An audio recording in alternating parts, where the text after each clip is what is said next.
Կրակում են, պահանջում ավելին, ձայն չեն քանում, ավելի են առիթավորվում։ Երևանի ու Բաքվի պատկերացրած խաղաղությունը, թեժ քննարկում ազգային ժողովում։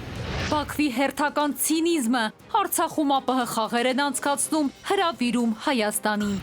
Եռացող տարածաշրջանում ինչ գործ ունի Չինաստանը, համ նալին են խփում, համ մեխին, ինչ են խոստանում Երևանին ու Բաքվին։ Կանայք բռնության են ենթարկվում ոչ միայն գյուղերում, այլև Երևանի կենտրոնում։ Հայ տղամարդիկ ինչպես են բռնության ենթարկվում, արդյոք ավել բռնելը ամոթ է։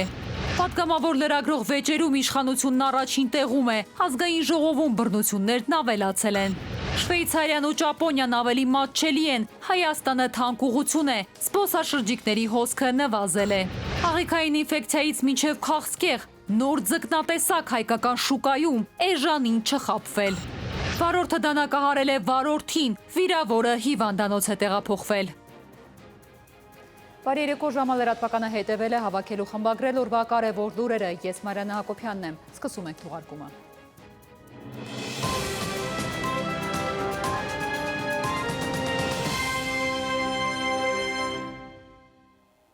Ազգային ժողովում քննարկել են Հայաստանի ու Բաքվի պատկերացրած խաղաղությունը։ Իշխանությունն ասում է, որ պատերազմ չի ուզում, խաղաղության է գնում։ Ընդդիմադիր պատգամավորները հակադարձում են։ Բաքուն օգտվում է մեր թուլությունից, կրակում են, չենք պատասխանում, սպառնում են, զիջումներ պարտադրում։ Այս գործելավոճով Բաքվի ախորժակն ավելի է բացվում։ Հիշեցնում են, որ Սյունիքի մարզի Խոզնավար ու Խնածախ գյուղերում մարդիկ հանգիստ քուն չունեն, կրակ է, որ չի դադարում։ Ադրբեջանը շարունակում է կրակել, սահմանամերձ համայնքներից ամենօրյա ռեժիմով է նահազանգում, խաղաղ չէ։ Ներգրավել միջազգային միջնորդներ, բանակցային գործընթացի երաշխավորներ, վերափոխել բանակցությունների տրամաբանությունը։ Ընդդիմադիր Հայկ Մամիջանյանն է նշում, որ հայ-ադրբեջանական բանակցային գործընթացում բազմաթիվ բաց թողումներ կան, մեղադրում է իշխանություններին գործընթացը սխալ ուղղությամբ տանելու համար։ Անհրաժեշտ է գտնել մի որևէ երկիր կամ միջազգային կազմակերպություն, որը համապատասխանում է երկու մինիմալ պահանջների։ Մեկ, ունակ է ներգրավվել, այստեղ խոսում ենք եւ ցանկության մասին, եւ պարտադրանք բառը լավ բառ չի միջազգային իրավունքի մեջ օգտագործելու համար, բայց որը կարող է իր հեղինակությամբ այնպես անել, որ երկու կողմերն էլ ընդունեն իր միջնորդական ծառայությունները, այսպես ձևակերպենք։ Եվ երկրորդ, որը այս կամ այն կերպ ներգործություն եւ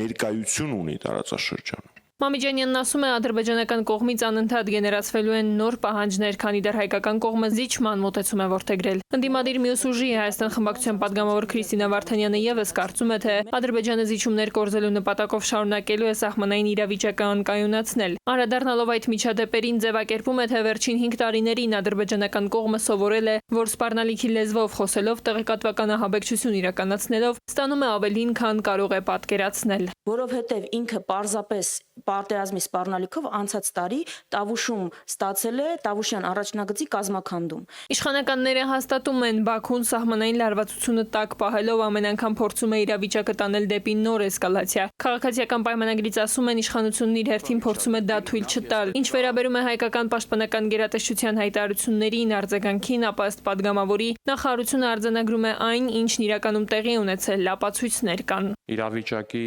լարումը կամ հնարավոր էսկալացիան կախված է ինչպես Բաքվի ցանկություններից, այնպես էլ նաև մեր այդ իրավիճակը կառավարելու ունակություններից։ Օրինակ, չգիտեմ, էլի միջև 20 թվականի պատերազմը որպես այդպեսին, եթե հիշեք, թե Տավուշի օրինակ սահմանամերձ գյուղերում ինչ վիճակ էր, թե Տավուշի սահմանամերձ գյուղերում առհասարակ ինչ մթնոլորտ էր, թե քանի տանիք կար Տավուշի սահմանամերձ գյուղերում, որ ուղղակի կրակված չէին գնդացիրներով, ու չգիտեմ, էլի դա համեմատելու չի։ Իսկ ինչով է պայմանավորված էսկալացիայի վտանգը, ինչ նպատակ է փորձում իրագործել Բաքուն այս քայլով, ինքը իշխանական պատգամավորը լրագրողին պատասխանում է, չեմ կարող ասել, ճիշտ կլինի այդ հարցն իրենց տակ։ Իրանուհի Կուրղինյան, ժամը լրատվական։ Եռացող տարածաշրջանում ինչ գործ ունի Չինաստանը, Պեկինը համ նալին է խփում, համ մեխին։ Ալիևը Պեկինում Սի Ցզինպինի հետ ռազմավարական գործընկերության հայտարարություն է ստորագրել, իսկ Երևանին այլ առաջարկ ունեն։ Պեկինը եւ Երևանը շուտով համաձայնագիր կստորագրեն տրանսպորտի ոլորտում։ Շքեղ են փաթեթավորում, հայտարարում, թե պատրաստվում են բացել մեկ գոտի, մեկ ճանապարհ նախաձեռնության նոր գլուխ Հայաստանի մասնակցությամբ։ Բաքվից Պեկին հասած Ալիևը հասցրել է Սի Ցինպինի հետ ստորագրել համատեղ հայտարարություն Ադրբեջանի եւ Չինաստանի միջև համապարփակ ռազմավարական գործընկերության հաստատման վերաբերյալ։ Երկու տասնյակ կետեր ընդգրկող փաստաթուղթ նստվելուծաբանների Չինաստանին հնարավորություն է տալիս զգալիորեն խորացնել իր ներկայությունը Ադրբեջանում։ Քաղաքական որևիցե ենթատեքստ չեն տեսնում ընդհանրապես որևիցե կանխամտածություն, կանխական դիրքորոշում, որ Չինաստանը կարող է տարբերություն դնել Հայաստանի կամ Ադրբեջանի միջև, նա պարզապես նայում է, թե որ երկիրը ինչքանով կարող է օգտագործել։ Հայաստանի թե Ադրբեջանի հետ է ավելի մերձենում չինական երկիրը։ Մինչև Ալիևի Չինաստան հասնելը թուրքական մերձ իշխանական լրատվամիջոցներից մեկը հոդված հրապարակեց, երկար վերնագրեց Չինաստանից գոտի եւ ճանապարհի հարցում նոր քայլ։ Թուրքիան ռազմավարական կենտրոն է, իսկ Երևանը տրանսպորտային ցանցում է ներգրավում վերտառությամբ։ Հոդվածում Հայաստանում Չինաստանի գործերի ժամանակավոր հավատարմատար Չեն Մինը անդրադառնում է համաշխարհային առևտրային քարտեզի վերաձևմանը, եւ որ Չինաստանը պատմական եւս մեկ քայլ է անում, պատրաստվելով Հայաստանին ներառել իր տրանսպորտային ցանցում։ Չինաստանի այդ բոլոր ծրագրերը, ասենք օրինակ մեկ գոտի մետաքսի ճանապարհի վերակենդանացում, համագործակցության ծավալումը Հնդկաստանի, Իրանի եւ մյուս երկրների հետ, այս նպատակն ունի։ Չինաստանը համար հարավային Կովկասում շատ քիչ է հետաքրքրում, թե ինչով կավարտվի Հայաստան-Ադրբեջան հակամարտությունը, ով ինչքան օգուտ կունենա, վնաս կունենա։ Իրեն հիմնականում հետաքրքրում է այս ծրագրերի մեջ ինչքանով նա կարող է օգտագործել հարավկովկասյան երկրների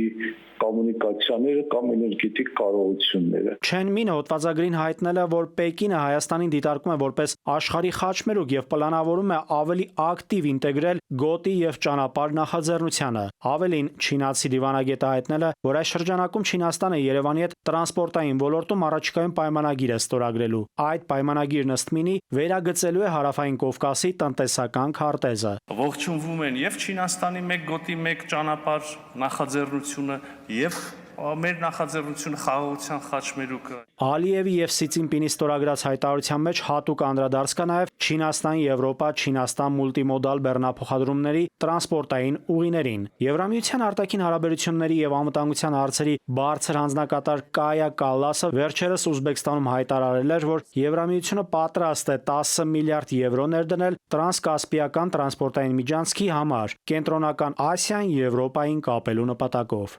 Նաիրի Մուրադյան, ժամը լրատվական։ Այս պահին կարճ դադար կվերադառնանք րոպեներ անց։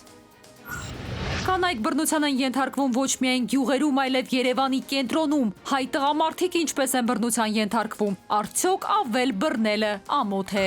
Պատգամավոր լրագրող վեճերում իշխանությունն առաջին տեղում է, ազգային ժողովում բռնություններն ավելացել են։ Շվեյցարիան ու Ճապոնիան ավելի մատչելի են, Հայաստանը թանկ ուղղություն է, զբոսաշրջիկների հոսքը նվազել է։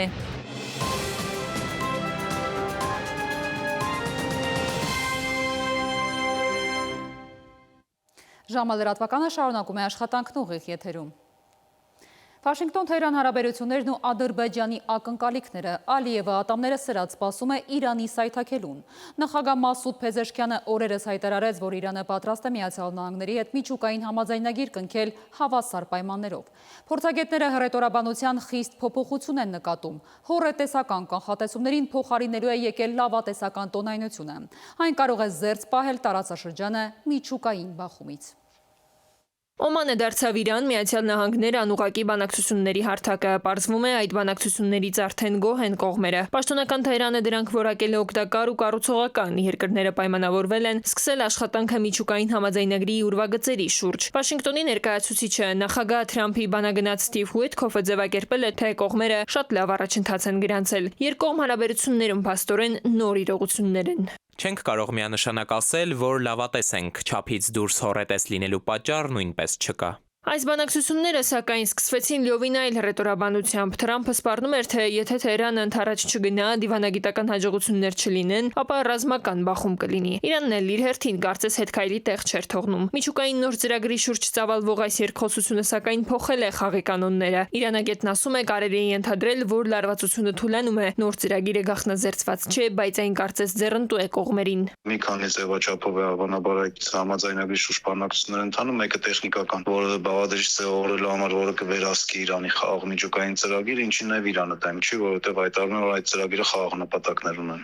Եվ կարծես թե կողմերը գնում են վերջնական ինչ որ ընդհանուր հայտարարի գալուն եւ ինչ որ փաստաթուղթ ստորագրել են, որովհետև կողմերի հայտարարություններում այլևս այն ռետորաբանություն չկար, որը կա նախկինում, չկա այլևս Իրանի վրա որևէ հարձակման մասին հայտարարություններ, եթե հաշվի չառնենք Իսրայելի խափանիչ գործողությունները։ Իսկ Իսրայելի այդ խափանիչ գործողությունները կլինեն զգալի ու ամեն կերպ Թել Ավիվը կփորձի խանգարել համաձայնագրի ստորագրմանը։ Ստեղծված պատկերը հակաիրանականության հիմքով առաջ գնացող Իսրայելի համար կստեղծի խնդիրներ թե դրսում, թե ներսում։ Այստեղ ուղարկվող փողերն ու ռազմական ռեսուրսները զգալի կնվազեն։ Նաթանյահուն բավական լուրջ խնդիրներ է ունենալ։ Արդեն տարածաշրջանային նաև խաղի կանոնները փոխել։ Իրանը դուրս է եկել Սիրիայից, այնտեղ թողել Թուրքիային եւ թուրք-իսրայելական բախման են գնում դեպի Սիրիա։ Նաև Հեզբոլլահի զինաթափման մասին է խոսում, իրաքյան հատվածում իր պրոքսի ուժերի որոշակի զինաթափման մասին, այս կնստակ ազդակները ցույց տալիս, որ գնում է տարածաշրջանային որոշակի խաղաղություն։ Իրանը խուսափելով Միացյալ Նահանգների հետ առճակատումից չեզոքացնում է տարածաշրջանային բախման հավանականությունը, նվազեցնում Իսրայելի ռազմատենչ դերը։ Փորձագետը նոր վերադասավորումներ է կանխատեսում։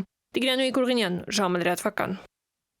Կառավարությունում անդրադարձել են արատավոր մի շարք երևույթների, արձանագրեր, որ Հայաստանում կանանց նկատմամբ բռնություն կա ոչ միայն հեռավոր գյուղերում, այլև Երևանի կենտրոնում։ Ըստ Փաշինյանի տղաները նույնպես բռնության են ենթարկվում դեռ վաղ տարիքից։ Ընտանիքներում փոքր տղաներին հայհոյանք սովորեցնելն ու պարծենալը ևս բռնություն է։ Փաշինյանը խոսել է միջավայրի արատներից, նշել, որ կեղտի մեջ ապրելն ամոթ չէ, բայց տղամարդու համար ավել բռնելը ամոթ է։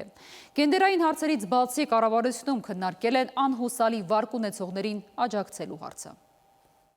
Որոնք են զինված ուժերում զինծառայողների միջև կոնֆլիկտների, նաև մահվան ելքերով դեպքերի պատճառները։ Երկրի գերագույն գլխավոր հրամանատարն է գնահատում։ Նրա ձևակերպմամբ բանակում խնդիրների մեծ մասը ձևավորվում են միջավայրի նկատմամբ վերաբերմունքի մշակույթից։ Փաշինյանի դիտարկմամբ զինված ուժերում եղած խնդիրների 90%-ը բանակի հետ կապ չունի։ Ժողովուրդ ջան, Հայաստանի Հանրապետությունում տղամարդու համար ավել բռնելը ամոթ է։ Խնդիրը ավելի ու տղամարդու մասին չի, խնդիրը միջավայրի մասին է։ Աղբի մեջ ապրելը ամոթ չի, աղբը հավաքելը տղամարդու կողմից կարող է եւ ամոթ լինի։ Հայաստանում խնդիրներ կան նաև ընտանիքներում։ Կանանց նկատմամբ բռնության հարցն էլ քննարկեցին։ Կառավարությունում փաստեցին, կանանց նկատմամբ բռնություն կա ոչ միայն մարզերում, այլ նաև Երևանում։ Բռնության միջավայր կա մեծ հաշվով, խտրականությունը, այդտեղ խտրականությունը ինչ է, այդտեղ իհարկե տերմինաբանության խնդիր կա, ես այդ ուզում ասեի, պետք է հասկանալ խտրականություն ասելով ինչ նկատի ունենք, բայց այդ բանավեճը, բայց այո, այն որ կա բռնություն եւ բռնության միջավայր, դա ակնհայտ է։ Մենք էլի ենք առնչվել այս ոլորտին, մեր հասարակությունում կան այդպիսի թեմաներ, որոնց շուրջ սեղանների շուրջ ընդունված է ճոռոն բառեր ասել եւ կենացներ խմել, օրինակ այս դեպքում կանանց մասին, բայց իրական կյանքում ճիշտ հակառակ վերաբերմունք է ցույց տալ կանանց նկատմամբ։ Խնդիրը կա նաեւ Երևանում, Երևանի ամենակենտրոնում, Երևանի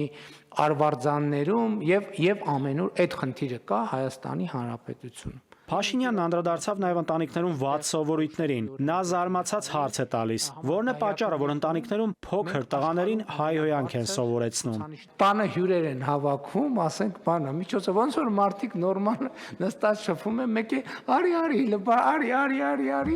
ասա դե բանին ինչ ես ասե, տատիկին ինչ ես ասե։ Ժողովուրդ կներեք, սա չգիտեմ նույնիսկ ինչ ասեմ։ Անհուսալի վարկեր ունեցող անձանց տնտեսական ակտիվությունը խթանելու համար էլ կառավարությունը երկրորդ եռամսյակի համար հատկացրեց 209 միլիոն դրամ։ Աջակցություն կտրվի այն վարկառու ֆիզիկական անձանց, որոնց բոլոր վարկերը 3 եւ ավելի տարի անհուսալի դասում են։ Միաժամանակ մայր գումարին առնչվող պարտավորությունները չեն գերազանցում 1 միլիոն դրամը։ Փաշինյանը հետաքրքրվեց, որն է պատճառը, որ 40,000 աշխատողներ չեն դիմել, որպեսզի եկամտային հարկն ուղղվի իրենց վարկերի մարմանը։ Օրինակ մարդը ով անհուսալի վարկ ունի 3 տարի եւ լսում ա որ այդեն ծրագիր կա, ես որ այդպես լինեի, բոլոր գործերը կթողնեի, կգնայի, կդիմեի, որ արագ այդ պատմությունից ազատվեմ։ Փաշինյանը հանձնարարեց ուսումնասիրել եւ հասկանալ որն է խնդիրը։ Գուցե քաղաքացիները տեղյակ չեն ծրագրի մասին։ Նաիրի Մուրադյան, ժամը լրատվական։ Հաճախակի են դարձել վեճերը պատգամավորների ու լրագրողների միջև։ Մասնագետներն ահազանգում են։ Իշխանավորների վարքը մտահոգիչ է։ Լրագրողները որոշ դեպքերում սադրում են, իշխանական պատգամավորներն էլ չեն զիջում, մեկին երկուս են պատասխանում։ Ազգային ժողովում բռնության դեպքերն ավելացել են, լրագրողների ու լրատվամիջոցների դեմ դատարան ներկայացրած հայցերը ևս։ Տարվա առաջին 3 ամիսների ընթացքում զանգվածային լրատվության միջոցների և լրագրողների գործունեությունը սահմանափակելու 56 դեպք է արձանագրել Խոսքի ազատության պաշտպանության կոմիտեն։ Թեև անցնող եռամսյակում հարաբերական անդոր էր հասարակական քաղաքական կյանքում, այնուամենայնիվ բավականին շատ են եղել կոնֆլիկտային իրավիճակներն ազգային ժողովում։ Ասեմ, որ 56 դեպք ենք արձանագրել և դրանցից երկուսը ֆիզիկական բռնություններ են, 25-ը տարբեր տեսակի այլ ճնշումներ և 29 տեղեկություններ ստանալու և տարածելու իրավունքի խախտումներ։ Արձանագրված ճնշումների մեծ մասը ըստ Մելիքյանի իշխանության ներկայացուցիչներն են իրականացրել։ Այս դեպքերն ի դեպ աճել են անցած տարվա համեմատ 17-ից դառնալով 25։ 25 դեպքից 18 դեպքում կոնֆլիկտային իրավիճակները հենց իշխանությունների ներկայացուցիչների հետ են եղել և դա բավականին այսպես մտահոգիչ տենդենց է։ 2025 թվականի առաջին եռամսյակում 15 նոր հայց է ներկայացվել լրագրողների և լրատվամիջոցների դեմ, ընդ որում 12-ը նույնպես պետական մարմինների և իշխանության ներկայացուցիչների կողմից։ Արձանագրվել են նաև հեղինակային իրավունքի խախտման դեպքեր։ 15-ից 2-ը ուրեմն լրատվական գործակալության հայց է ընդդեմ լրատվամիջոցի, այստեղ լրատվամիջոցը ընդդեմ լրատվամիջոցի է հանդես եկել և դա հեղինակային իրավունքի պաշտպանության հայցեր են, իսկ մեկը շարքային քաղաքացու կողմից է ներկայացված։ Վիրավորանքներով, զրպարտություններով գործերը գերակշռող են և դա նորություն չէ։ Իսկ ահա հեղինակային իրավունքների պաշտպանությանը վերաբերող հայցերը նորություն են, վերջին տարիներին չեն եղել։ Սա հետաքրքիր է այն առումով, որ հենց լուսանկարներին է վերաբերում, երբ որևէ պայմանավորվածություն չունենալով, առանց հղման, առանց վճարման այդ լուսանկարները հրապարակվում են։ Սա ուշագրավ գործեր են այս բաները, այս հայցերը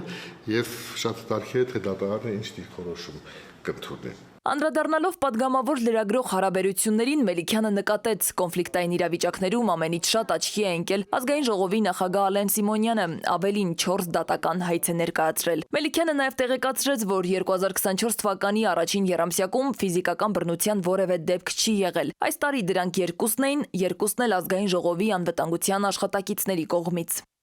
Սվետլանա Ավդիշյան, ժամը լրատվական։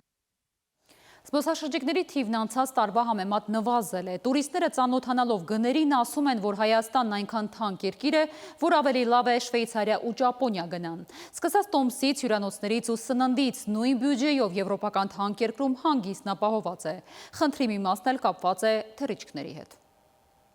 Անցած տարի 23 հազարով քիչ զբոսաշրջիկ է եկել մեր երկիր համեմատած նախորդ տարվա նույն ժամանակահատվածի հետ։ 2024-ի մարտին 152,865 հյուր էինք ընդունել, այս տարի 129,887, ընդ որում այս թիվն ամենաքիչն է վերջին 3 տարիների համեմատ։ Մեր խնդիրները սկսվում են դեպի Հայաստան։ Ներհոսքը եւ պակասը սկսվում է խնդիրը հենց քաղաքավիացիայի խնդիրներից, ինչպես հիշում ենք 20 թվականից սկսած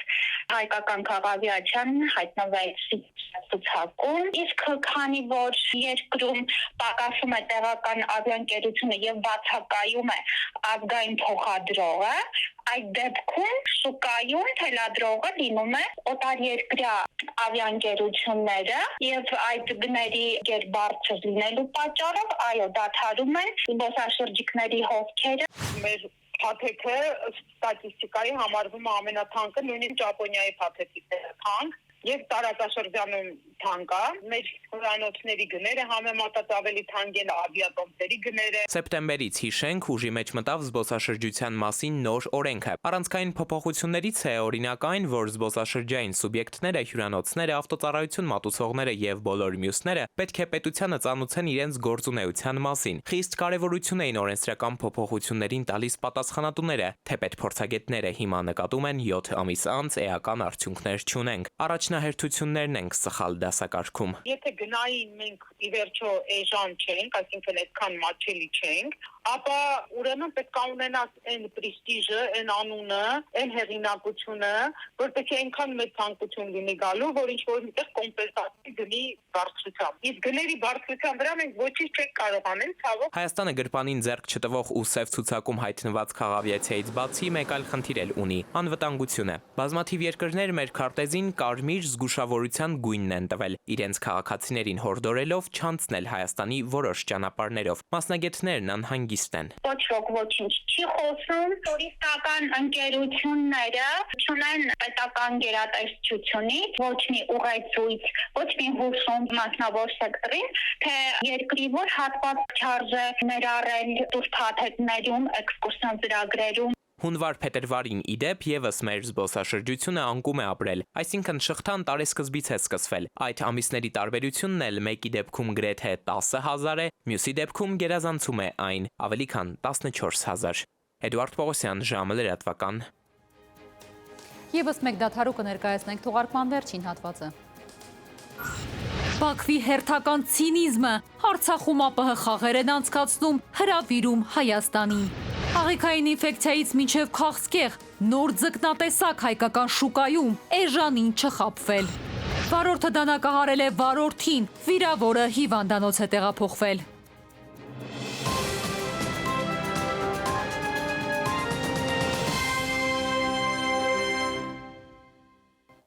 Շարունակենք թողարկումը։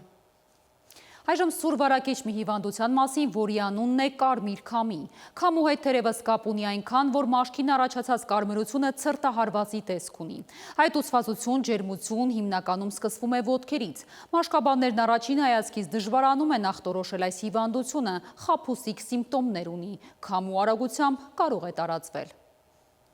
Սարսուռ, ջերմություն, գլխացավ ու մկանացավեր։ Այսպես է ախտորոշվում կարմիր քամին, մաշկի վարակային ծագման սուր հիվանդությունը, որն արդեն տարածում է գտել Հայաստանում։ 12-ից 24 ժամ անց հարուցչի թափանցման տեղում առաջանում է ցավ, կարմրություն եւ այտուց։ Հիմնականում ախտահարվում են ստորին վերջույթները, երբեմն էլ կարող է անցնել վերին վերջույթների, դեմքի ու իրանի հատված։ Հիվանդության ընթացքը ծանրանում է 1-ից 3 օր անց, երբ կարմրած մաշկին առաջանում են թափանցիկ հեղուկով կամ հազվադեպ արյունային պարունակությամբ բշտեր։ Արմինեն դեռ լրիվ չի առողջացել, բայց ասում է հաղթահարել է ծանրությունը։ Քայլել չեմ կարողացել, դիմել եմ պոլիկլինիկա, ուղղորդել են ինֆեկցիոն հիվանդանոց ստացիոնար բուժման։ Բուժվել եմ, դուրս եմ գրել, բայց դեռ լրիվ լավացում չի եղել։ Բուժումը շարունակել ենք պոլիկլինիկայում։ Բազմաթիվ անտիբիոտիկներ եմ ընդունել,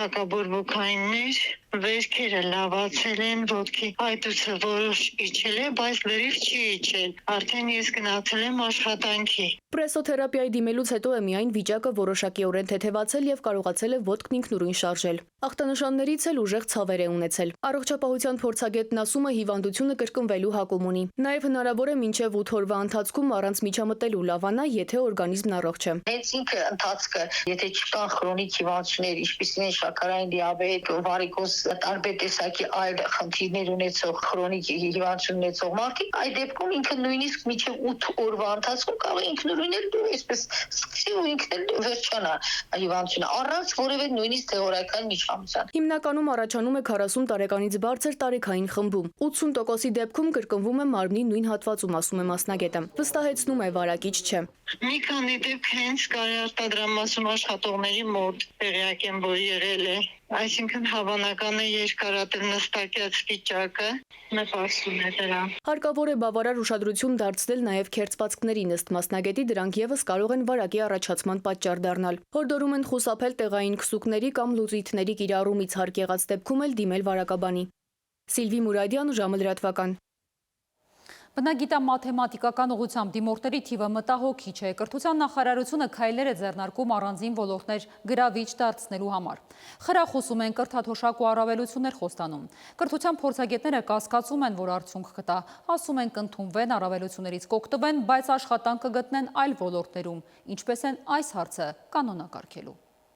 Բուհերի անվճար տեղերի 61%-ը հատկացվել է բնագիտամաթեմատիկական ուղղությանը, որտեղ դիմորդների զգալի պակաս կա։ Կրթական գերատեսչությունը սահմանել է առաջնային կարևորության ոլորտները, դրանք առավել գրավիչ դարձրել կրթաթոշակով ու տարկետման համակարգով։ Ըստ ոլորտի փորձագետի անվճար կրթությունը որոշակի դրական ազդեցություն կունենա, բայց դրանով խնդիրն ամբողջությամբ չի լուծվի։ Միևնույն է, այդ երկու լուծումներն էլ ֆունդամենտալ հարցը չեն լուծում։ Այսինքն մարդը կարող է գալ, սովորել այդտեղ կրթաթոշակը ստանալ 4 տարի կամ 2 տարի, հետո աշխատել այնտեղ, որտեղ իրան պետք է։ Այսինքն դու միևնույնն է, էլի կարող է քո խնդիրը չլուծես, որտեղ մարդիկ երբ որ մասնագիտություն են ընտրում, իրենք երկու բանի են նայում։ Ինչպիսի աշխատավարձեր կան աշխատաշուկայում եւ նայում են այդ աշխատանքի սոցիալական, հոգեբանական պատասխանատվությունը, դժվարությունները։ Կրթության մյուս փորձագետն էլ նկատում է, այս քայլով նախարարությունը նաև փորձում է հետաքրքրություն առաջացնել եւ կանխել բուհերում այդ բաժինների փակումը։ Մանկավարժական ոլորտում մասնագետների պակաս կա, իսկ բուհերում տվյալ մասնագիտություններով սովորելու ցանկություն հայտնողներ չկան, լրացուցիչ մոտիվացիա են փորձում ստեղծել, որպեսզի կամ տվյալ ֆակուլտետներում ուսանողներ լինեն, ֆակուլտետները չփակվեն, բաժինները, կամ էլ մասնագետների պակաս լրացնեն։ Բուհերում դիմորդների թիվը պակասել է նաև պայմանավորված ուսման աստղաբաշխական վճարներով եւ որքան էլ ուսանողին մոտիվացնես խրախուսող մեխանիզմներով, երաշխիքներ են պետք, որ այդ մասնագիտությունը նրան բարեկեցիկ ապագա կտա։ Իրավաբանական ֆակուլտետը, բժշկական համալսարանները, ինչքան էլ մենք այդտեղ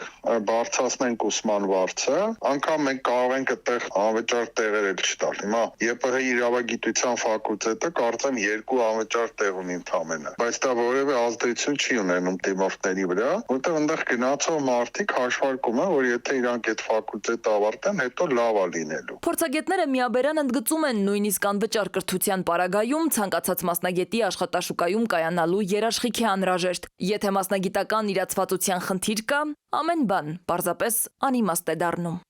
Սվետլանա Ավդիշյան, ժամը լրատվական։ Աղեկային ինֆեկցիայից մինչև քաղցկեղ, Վիետնամի կոյուղաջրերում ապրող ու հորմոններով սրսկված պանգասիոս տեսակի ձուկը նորից հայտնվել է հայկական շուկայում։ Քաղաքացիներին հորդորում են էժանին չխաբվել, չգնել։ Սննդի անվտանգության տեսչական մարմինն արդեն տեղեկացվել է, ստուգումներ կանցկացվեն։ Տարիներ առաջ այս ձուկը վաճառվում էր շուկայում, արգելեցին։ Պանգասիոսը ամբողջ աշխարհում է համարվում ամենավատ ձուկը։ Որպես սննդամթերք աշխարհում ամենավտանգավոր ձկնատեսակը պանգասիուս տեսակի ձուկը կրկին հայտնվել է հայկական շուկայում։ Ահա զանգում են մասնագետները։ Այս ձկնատեսակը բուծվում է հիմնականում Վիետնամում, Մեկոնգ գետում, որը անթույլատրելի աղտոտվածություն ունի, ասում է գյուղատնտես Հարություն Մնացականյանը։ Գետի մեջ արդյունաբերական թափոններ, կոյուղաջրեր ու աղբ է լցվում, իսկ ձկներին կերակրում են բազմատեսակ հորմոններով ու հակաբիոտիկներով։ Մինչև վերջի տարիները շատ երկրներում ուղղակի արգելված էր։ Վերջի 2 տարին եվրոպական երկրներում խիստ վերահսկողության դեպքում թույլատրվում է մտնել հանուտների ցանց, ինչը այնտեղ վաճառվում է մոտավորապես 14-15 եվրոյով կիլոգրամը։ Մինչև 2014 թվականը Հայաստանում բավականին տարածված է եղել, վաճառել են գրեթե բոլոր խանութներում։ Մարդիկ գնել են, որովհետև շատ էժան է եղել։ Փորձեցին ՍԱՏՄ-ի հետ համագործակցելով մեր պետներին, այսպես ասած, այնպիսի վիճակի մեջ դրեցին, որ նրանք չներկրեն այդ ձուկը։ Եվ հայկական շուկայից կարելի ասել այս մոտ 10 տարի կտրվել է, չկար պանգասիուս տեսակի ձուկը, հիմա նորից հայտնվել է շուկայում։ Այսօր պանգասիուսը կրկին հայկական շուկայում է, վաճառվում է կիլոգրամը մոտ 1700 դրամով։ Հետևաբար այն ըստ մասնագետի չի կարող որակյալ համարվել։ Հայաստանում մենք չունենք համապատասխան լաբորատորիաներ, որ մանրակրկիտ փորձաքննության ենթարկենք ինչպես Եվրոպայում։ Ուստի պետք է կանխարգելել ներկրումը։ Սննդի անվտանգության տեսչական մարմնից էլ ժամին պարզաբանում են, որ ահազանգը ընդունել եւ ընթացք են տվել։ Այն կգնա մասնագիտական ստորաբաժանումներ, որոշում կկայացվի եւ ամենայն հավանականությամբ վերահսկողություն կսկսվի նախ իրացման ցանցում եւ եթե խնդիրներ հայտնաբերվեն, բնականաբար հետագծելիությամբ նաեւ ներմուծողի մոտ։ Եվ սննդի անվտանգության պատասխանատուները եւ փորձագետները հորդորում են առայժմ չգնել այս ձկնատեսակը։ Վտանգավոր է։ Սիլվի Մուրադյան, ժամը լրատվական։ Հանրապետության հրապարակից մեկնարկել է Հայոց ցեղասպանության 110-րդ տարելիցին ընթരാճ Հույդա Հայաստանի երիտասարդական եւ Նիկոլ Աղբալյան ուսանողական միությունների կազմակերպած ավանդական ջահերով երթը։ Ապրիլի 24-ից մեկ օր առաջ Բաքուն ցինիկ առաջարկ է անում Երևանին, հրավիրում է մասնակցելու Արցախում անցկացվող ԱՊՀ խաղերին։ Այս եւ օրվա ուշագրավ մյուս թեմաների մասին տեսաշարով։ Հայոց ցեղասպանության 110-րդ տարելիցին Ծիծեռնակաբերդի հուշահամալիրում կայանալիք ոգեկոչման արարողության մասնակիցների անվտանգությունն ապահովելու համար վաղ ապրիլի 24-ին ժամը 7-ից կարգելվի երթևեկությունը Ծիծեռնակաբերդի խճուղում, Լենինգրադյան փողոց Ծիծեռնակաբերդի խճուղի խաչմերուկից, Աթենքի փողոցում Իսակովի պողոտա, Աթենքի փողոց խաչմերուկից։ Երթևեկությունը կարգելվի նաև Վերֆելի փողոցում դեպի Բրազիլիայի հրապարակ ուղղությամբ։ Ժամը 7-ից մինչև 10:30 պետական արարողակարգային միջոցառումներով պայմանավորված փակ կլինի նաև մուտքը դեպի Ծիծեռնակաբերդի հուշահամալիր։ Մայրաքաղաքի Տիգրան Մեծ պողոտայում ծագած վեճի ընթացքում տրանսպորտային միջոցներից մեկի վարորդը դանակահարել է 38 երթուղին սպասարկող հանրային տրանսպորտի վարորդին։ Այս մասին հայտնում են Երևան ավտոբուսից։ Վարորդին տեղափոխել են թիվ 1 համալսարանական հիվանդանոց, հավելյալ մանրամասներ չեն հաղորդում։ Մետրոպոլիտենում գործարկումից ի վեր առաջին անգամ փոխարինվում են շարժասանդուղքները։ Պարզաբանում են փոխարինման հիմնական նպատակը մետրոյի եւ ուղևորների անվտանգության ապահովումն է։ Քաղաքապետարանից էլ տեղեկացնում են Սասունցի Դավիթ կայարանում աշխատանքներն ավարտել են, Զորավար Անդրանիկում դրանք ընթացքի մեջ են։ Թեպետ կառավարությունը խրախուսում է համաշխարհային աստղերի հյուրախաղերը Հայաստանում, սակայն Ջենիֆեր Լոպեսի Երևանյան մենահամերգի կազմակերպման հարցում մասնակցություն չունի։ Գործադիրի նիստից հետո այս մասին հայտարարել է մշակույթի նախարարը։ Անդրեասյանը նաև նշել է, հավելյալ մեկնաբանություն չունի այս թեմայի հետ կապված, ասել է մնացածն ընթացքը ցույց կտա։ Երևանից Կապան օդային հաղորդակցությունն ակտիվանում է։ Մայրաքաղաքից հարավային դարպաս շաբաթական 3 անգամվա փոխարեն 17 ուղևորի համար նախատեսված ինքնաթիռները կթռչեն արդեն 5 անգամ։ Տեղացած անձրևի հետևանքով Երևանի Մալաթիա Սեբաստիա վարչական շրջանում Առնո Բաբաջանյան փողոցից Չարբախ տանող ճանապարհահատվածի կամրջի տակ երթևեկությունն այսօր դժվար անցանելի է դարձել։ Ֆոտոլրագրող Գագիկ Շամշյանը հաղորդում է, որ բազմաթիվ վարորդներ չեն կարողացել անցնել այն։ Ոմանք էլ անցնելիս կորցրել են ավտոպետհամարանիշները։ Երևույթը հարուցել է վարորդների զայրույթը, սակայն որևէ պատասխանատու կառույցի ներկայացուցիչ չի գնացել դեպքի վայր։ ԱՊՀ երրորդ խաղերին մասնակցելու հրավերներ է ուղարկվել կառույցի բոլոր երկրներին, այդ թվում Հայաստանին, հայտարարել է խաղերի կազմկոմիտեի ներկայացուցիչ Այգյուլ Աղաևան։ Նա նաև նշել է, որ հայկական կողմից արձագանք չեն ստացել։ Երևանում մասնակցելու հետ կապված որոշում դեռ չկա, քննարկումների արդյունքում պարզ կդառնա։ Մասնակցության հարցը ըստ պատասխանատուների առաջնահերթ կախված է անվտանգային միջոցառումներից։ Էդվարդ Պողոսյան, ժամը լրատվական։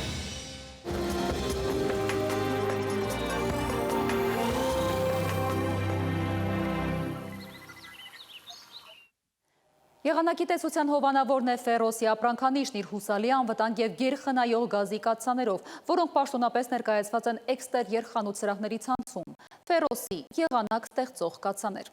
Այժմ մանրամասն եղանակի մասին Շիրակում, Կոտայքում, Գեղարքունիքում, Արագածոտնի եւ Վայոց ձորի լեռներում սպասվում է 16-ից 20 աստիճան տաքություն, Վայոց ձորի եւ Արագածոտնի նախալեռներում սպասվում է 24-ից 28 աստիճան տաքություն, Լոռիում 18-ից 22 աստիճան, Տավուշում 20-ից 23 աստիճան, Արարատում, Արմավիրում սպասվում է 26-ից 28 աստիճան տաքություն, Սյունիքի Հովիտներում 28-ից 31 աստիճան, Սյունիքի նախալեռներում 23-ից 26 աստիճան։ Իսկ Երևանում գիշերը սպասվում է 8-ից 10 աստիճան տաքություն, ցերեկը կլինի 23-ից 25 աստիճան, երեկոյան 18-ից 20 աստիճան։